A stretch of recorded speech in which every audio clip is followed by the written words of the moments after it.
Что происходит с нашим телом, когда мы постимся в Рамадан? Во время месяца Рамадан мусульмане постятся с рассвета до заката солнца каждый день этого лунного месяца. Пост в Рамадан может стать естественным и эффективным способом вывести из тела шлаки и токсины и оздоровить его. Но это может произойти только если мы будем придерживаться здорового питания и не переедать на ифтар. Постарайтесь максимально избегать переработанных продуктов и жареного в этот месяц. Поскольку у нас всего несколько часов для еды и питья, очень важно, чтобы мы правильно рассчитывали потребляемую пищу.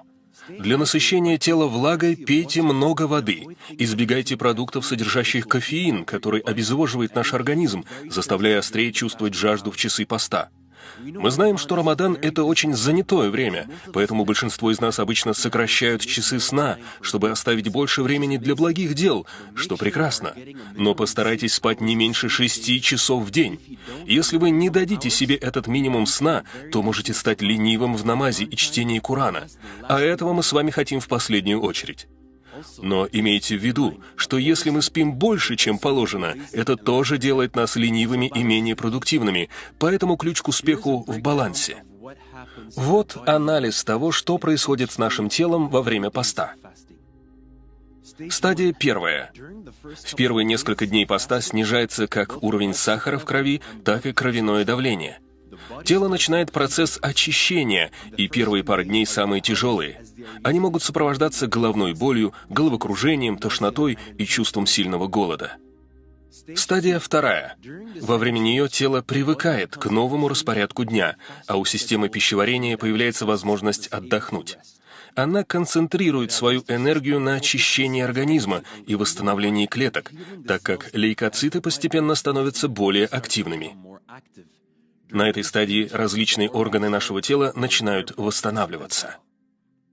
Стадия третья. На этом этапе уровень нашей энергии возрастает, разум лучше концентрируется, и общее ощущение отличного здоровья начинает охватывать нас. Во время поста восстановительные процессы в нашем организме становятся более эффективными. На этой стадии организм восстанавливает любые поврежденные клетки.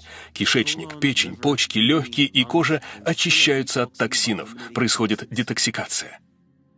И, наконец, четвертая стадия. К началу последних 10 дней месяца Рамадан тело уже привыкло к посту. Оно наполнено энергией, и мы чувствуем, что концентрация внимания и память улучшились. На этой стадии органы заканчивают процесс восстановления. И поскольку все вредные вещества покинули наше тело, оно может функционировать на своем максимальном уровне. Это всего лишь часть физической пользы поста, того, что происходит с нашим телом. Духовная же польза этого месяца намного больше всего вышеперечисленного.